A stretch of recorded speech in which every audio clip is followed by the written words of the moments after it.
Oh, how sweet it is. Duke basketball going back to the Sweet 16. Wins this weekend over Mount St. Mary's and Baylor. Incredible stuff from this Duke basketball team. So fired up, and we get to talk about it all here on today's episode of Locked On Blue Devils.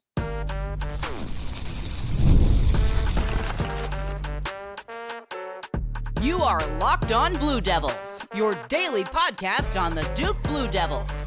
Part of the Locked On Podcast Network, your team every day.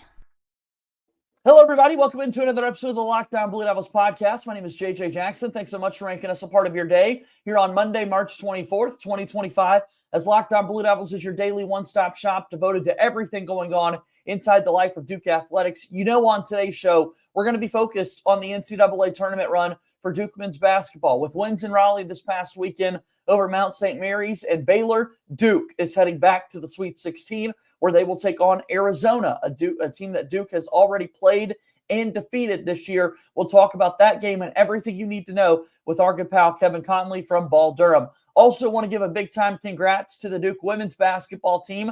They had wins this weekend over Lehigh and Oregon. They are headed back to the Sweet 16. They'll be playing in Birmingham a little bit later this week. So a lot of great news to share with you in the world of Duke athletics. If you have not done so already, please be sure to follow and subscribe to Locked On Blue Devils for free, wherever it is that you get your podcast. Leave us a 5-star rating and written review. Like these videos if you watch us each and every day on YouTube, and go ahead and please subscribe to our YouTube channel. So proud of the growth that we're seeing with our friends over at YouTube, and definitely want to continue to see that here on the channel. So excited to keep this ship rolling. Follow us on X at LO_Blue Devils, and I'm there as well at _JJ_Jackson_. So without further ado, ready to bring him on into the program. The aforementioned Kevin Connelly's here. And Kevin, we were hopeful that last week would not be our last conversation of the season with live Duke games to be played. Little did we know Duke would have a 40-plus victory in the round of 64, a 23-point victory over Baylor, and we're still dancing, man. What a performance it's been as of late for this Duke basketball team. No, you're 100% right, JJ, and thanks for having me on again. Mount St. Mary's, that game was over kind of before the first media timeout, and that's kind of what you expect, right? And that's what you hope for when you're playing a 16 seed. Don't give them any hope. Don't give them anything to latch onto, and Duke didn't. I mean, they were just too big, too strong, too physical for them, and the final score indicated that very clearly.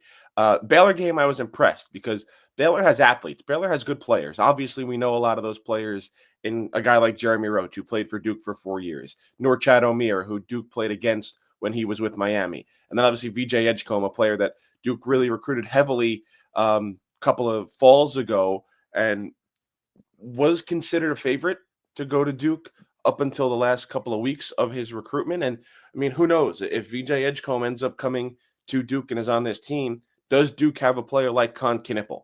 Does Duke have a player like Sion James? And VJ Edgecombe, obviously his college career likely ending with him going to the NBA and probably going to be a top 10 pick in June. So right. I thought it was impressive given the way Baylor started the game and the way how Duke finished the first half and carried that into the second half.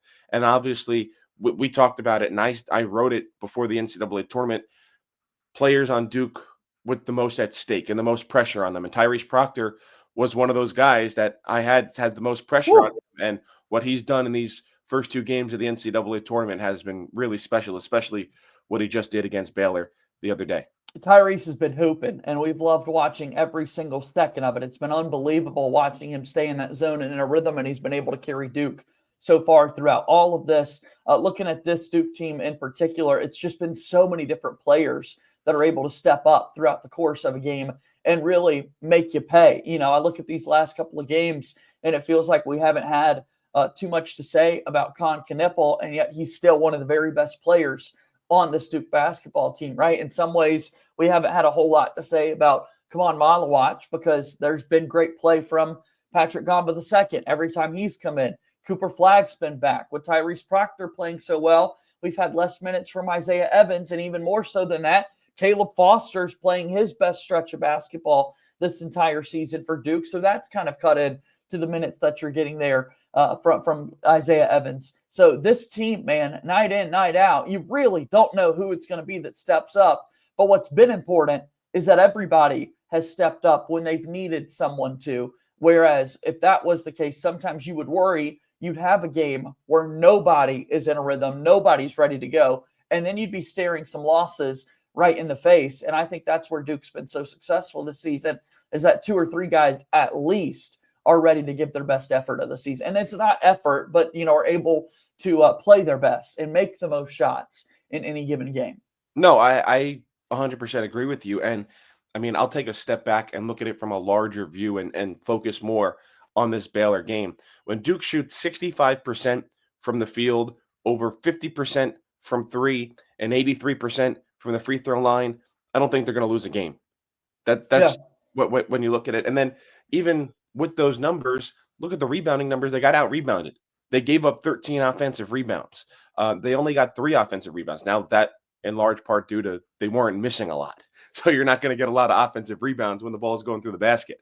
But yeah, that's just some of the things with this team when they're playing the way they did against Baylor. And I don't know if that was necessarily their A game, their A+ game, but it certainly felt close to it with those shooting numbers that I just rattled off. And then combine that with holding Baylor to under 40% shooting and under 35% from 3. If they can consistently do that 4 more times, this team's going to win a national championship. The roster construction of the Duke team has been absolutely perfect. They nailed it in the transfer portal, as we've talked about game after game, week after week over the course of the season.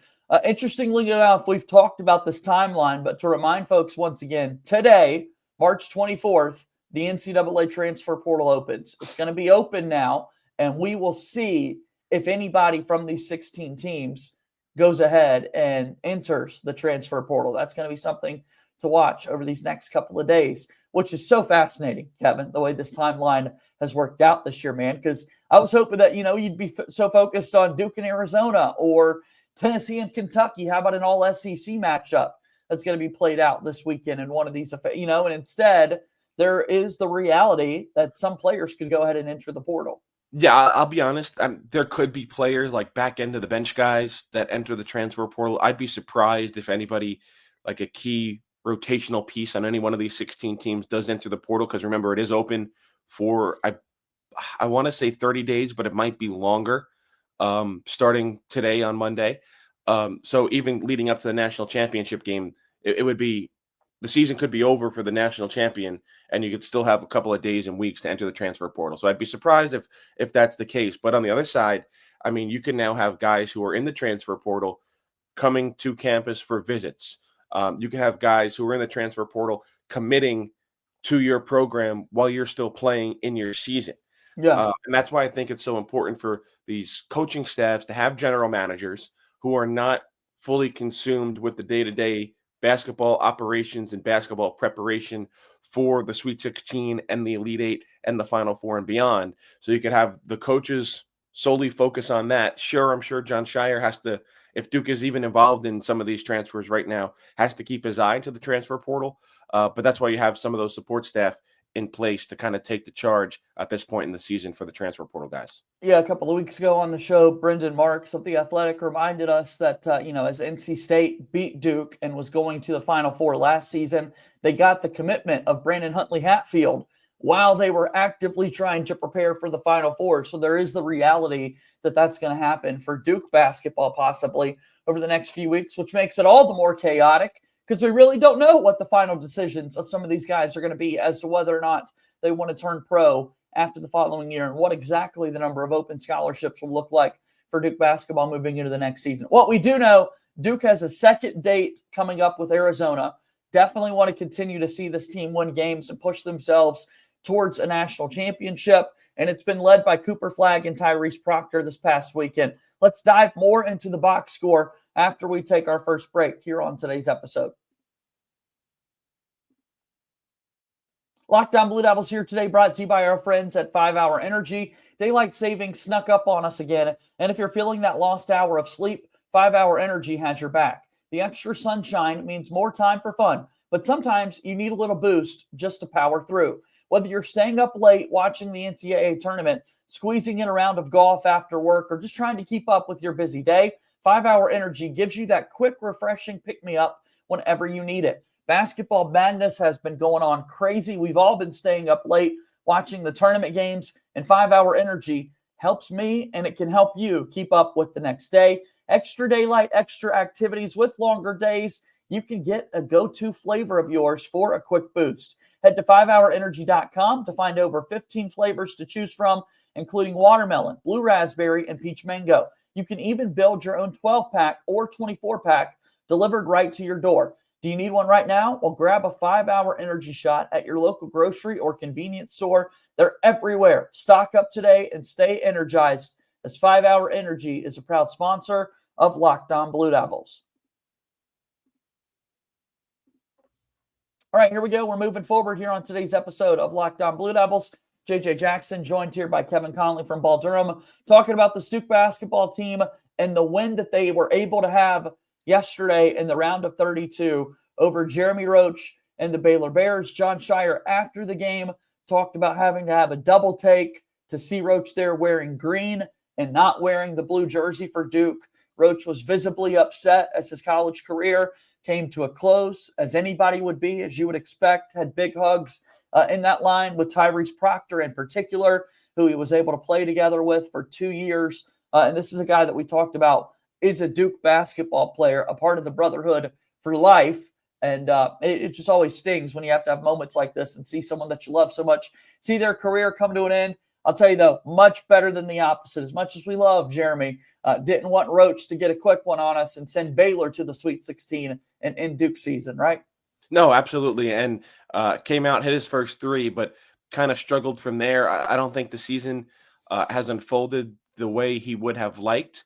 Starting the season as one of the top transfer portal guys, this accomplished player from Duke goes to Baylor. Baylor has some expectations, preseason top 10, and Roach is in the middle of their starting lineup. And I know there might have been some injuries along the way, but probably didn't unfold the way he wanted to, and then came off the bench for this back half of the season and into the postseason, although was still out there for 26 minutes, but finishing just 3 of 10 with 7 points. Tough way for his season to end, tough way for his college career to end, with all the reasons that I just mentioned. But when you look at the other side for Duke, and we touched on Tyrese Proctor and Knippel, I mean, didn't necessarily light it up with just 12 points, but still 4 of 5. And the shooting numbers, if you go down individually for each Duke player, pretty special. And when you shoot 65%, you're going to have guys that don't miss a lot. Yeah, no kidding. Yeah, this Duke team was so balanced, even though, like I said earlier, it didn't feel like you had guys that were truly going off other than some stretches of Cooper Flagg and Tyrese Proctor. 7 of 8 for Proctor from three-point range. It's now 3 straight games with 5 or more three-point makes. He has tied Jon Scheyer for back-to-back. Jon Scheyer was the only one else to have 5+ threes in back-to-back NCAA tournament games. And there was a viral clip of them in the press conference after the fact where Tyrese Proctor and Cooper Flagg were reminded of that their head coach was this kind of grand player back in his day, which was fun to watch. But Tyrese Proctor is going to continue to climb up these draft boards, Kevin. If he shoots like this, there's not much else to see, given his size, given what he could do, handling the basketball, playmaking a little bit, but then also on the defensive end of the floor. We don't talk about it enough, but he really holds his own there too. No, 100%. And I think you said it. I mean, NBA teams love shooting. College teams now love shooting. Like that's kind of the name of the game, and how to win basketball games at all these different levels. And I think 7 of 8 is kind of you can't expect that every single night.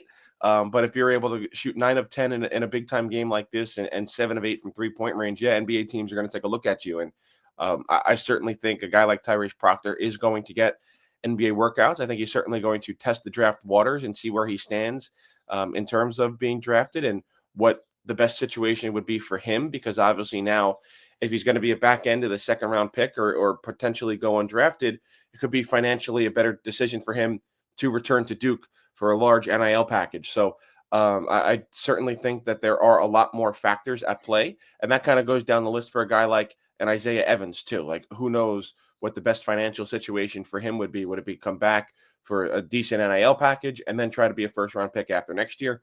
I know that's a lot of talk for Yeah. later in the month, later in the season, once the season ends. But bringing up Tyrese Proctor's NBA prospectus, yeah, I think that's certainly a thing that people have to talk about right now. Yeah, and I mean, obviously, we do want to focus on the Sweet 16, but don't want to, and not focus too much on the transfer portal. But that's why it was worth mentioning. Like, don't be surprised if things like this happen. I don't want there to be a distraction from this Duke team in particular, and then you start to speculate as to who that would be. I really hope this group is, committed to seeing this through, seeing it out.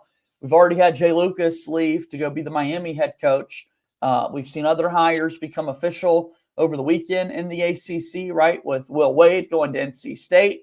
Ryan Odom, the VCU coach, is going to be the head coach at Virginia. So some ACC teams are upgrading their coaching staffs there in the conference, and hopefully the Duke team can understand, wait, we're still in it this year. Let's keep chasing this thing, because you look at somebody like Isaiah Evans, and yeah, you just played 7 minutes. Well, when other guys are playing as well as they were, there's really no need for Evans to be out there on the floor, but that doesn't take away the impact he can still have on this year's team, because we've seen it in games where he's one of the big reasons Duke's able to win.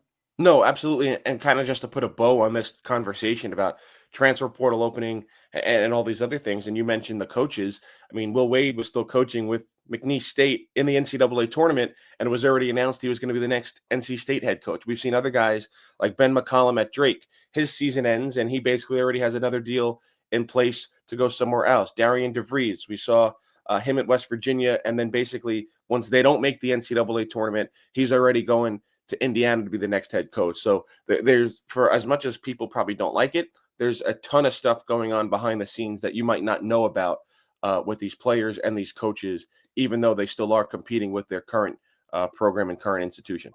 Cooper Flagg, 18 points, 7 of 9 from the free throw line, 9 rebounds, 6 assists in 29 minutes of action. Did have 2 fouls that kind of put him on the bench for some longer stretches there. And I'm curious to see, moving forward for Cooper Flagg, what his numbers continue to look like, because so many people were focused on that ankle injury. And what we saw this weekend, Kevin, he kind of put that to rest. So I'm curious to see how much this continues to be a talking point, or if we are officially past that in regards to Cooper Flagg. No, I think we're past it. I think it was a great way to get him back on the floor, playing just over 20 minutes against Mount St. Mary's, and then just under 30 minutes here against Baylor. And I mean, to be honest with you, I didn't notice anything like it looked like a pretty nasty ankle sprain, but I didn't notice anything with him that said, he's still hurting or he's not moving at 100%. Is it still bothering him? Is he still getting treatment on it? I'm sure he is. But he looked good, and he looked like a Cooper Flagg that is healthy enough to help this team win a national championship. We love it. We'll see what he can continue to do for this Duke team as they move into the Sweet 16. That's up next for Duke, and it's a familiar opponent in Arizona who they played back in November. Both of these teams incredibly different than they were when they last met. So we'll see how Thursday's matchup plays out between these two teams. We'll continue our conversation here in just a moment on Locked On Blue Devils.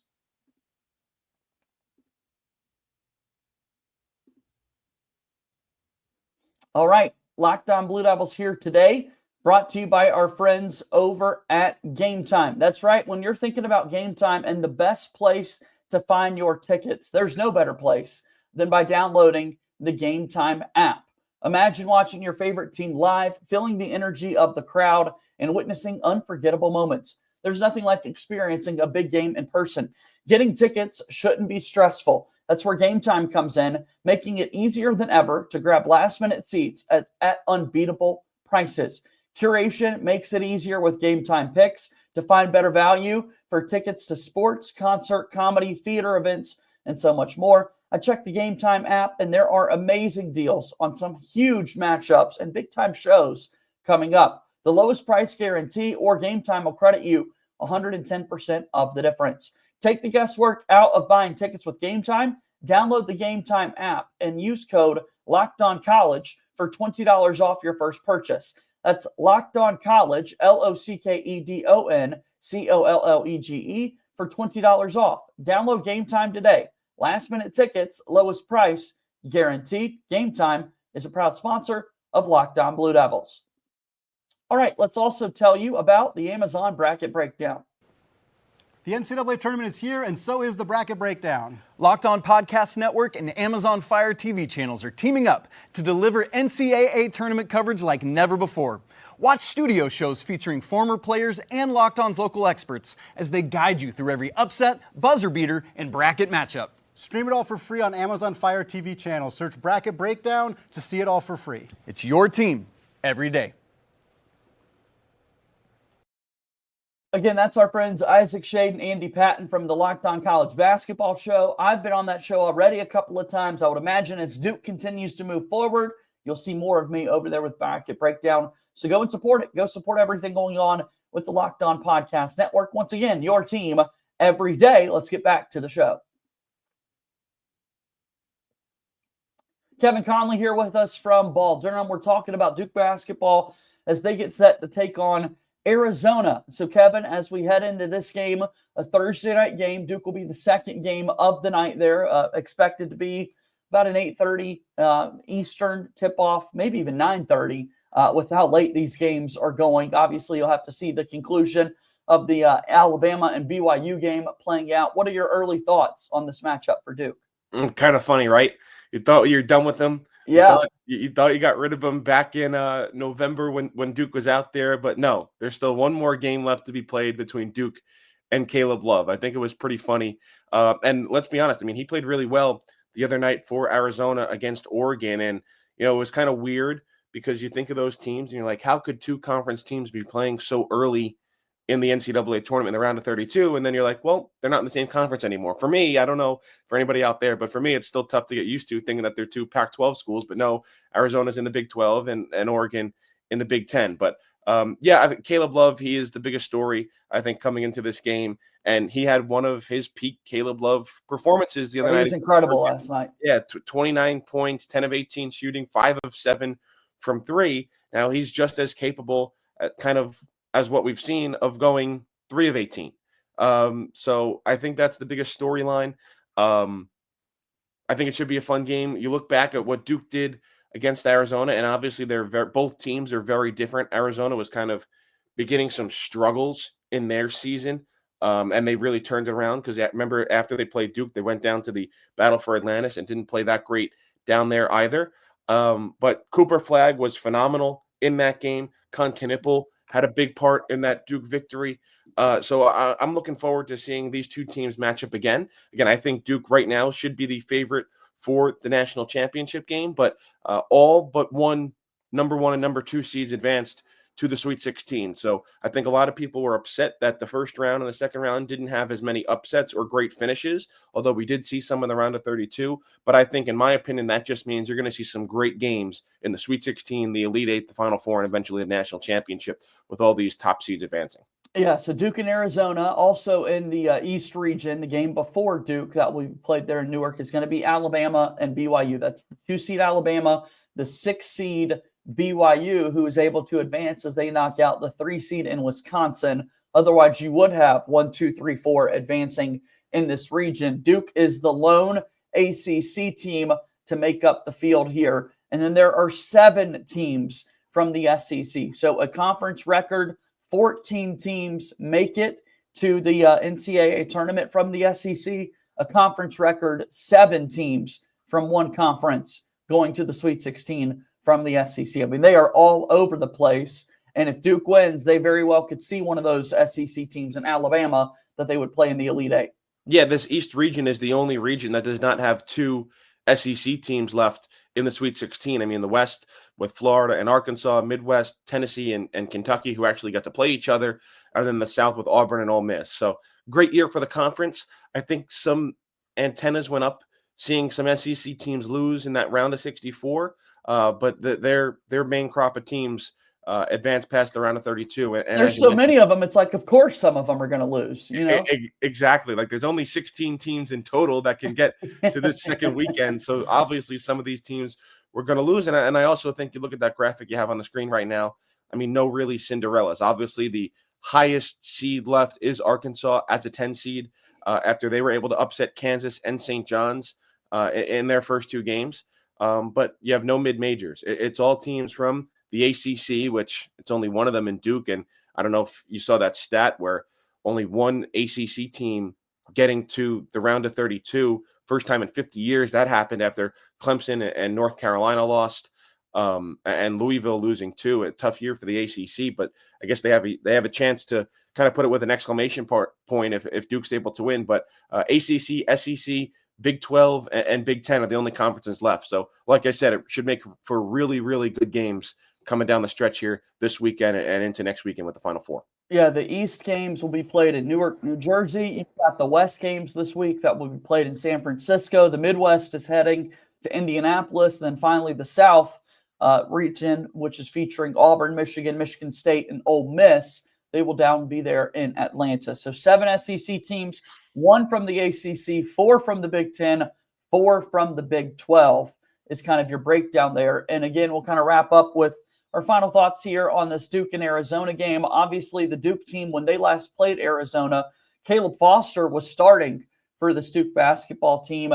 Duke was playing at a much slower pace offensively, if folks can remember back there to those November games. That's what this coaching staff has pointed out as one of the biggest differences, just as how quickly Duke is playing basketball now compared to when they were back in that game against the Wildcats. Yeah, in that game, Isaiah Evans didn't play. Pat Dongba didn't play. Malik Brown did play. Now, that's one thing we haven't brought up yet in this episode is Malik Brown. Obviously, he didn't play this first weekend. I don't know if he's going to play this upcoming weekend in the Sweet 16 or Elite 8. I feel like it's got to be doubtful. Having dislocated your shoulder twice in the span of a month, I think that's got to be tough to come back from. I think if Duke were to advance to the Final Four national championship, maybe then he has a good chance to come back and play. But I don't know. If I had to lean towards one side, I would figure you're probably not going to see Malik Brown for the rest of the season, but just not sure on that. But that's another factor in this game where you get guys who have developed and evolved throughout this season, and then some injuries with guys that played against Arizona back in November, but might not play on Thursday night. Tell me about Ball Durham, Kevin. Tell me about all the coverage you've got and how people can support you as March Madness continues. Well, we have so much content coming up daily on this Duke basketball team, both on the men's and the women's side in the NCAA tournament. But the best way you could support us is go read us every single day at balldurham.com. We got a great team of writers that are covering everything wall to wall. So come read us over at balldurham.com every single day. All right, Kevin, it's so good to see you, man. We'll talk again soon, okay? All right, JJ, can't wait. All right, that's Kevin Connelly joining us here on today's episode of the Locked On Blue Devils. Really excited to talk about this upcoming game between Duke and Arizona. Coming up tomorrow, we'll be having our conversation with good friend Connor O'Neill from Devils Illustrated. So continue to support all of these guys and the great work that they do covering Duke basketball. Most importantly, make sure you subscribe to Locked On Blue Devils wherever it is that you get your podcasts. Also, check us out on YouTube. As always, go Duke. I'll talk to you tomorrow. My name is JJ Jackson. Thank you and good day.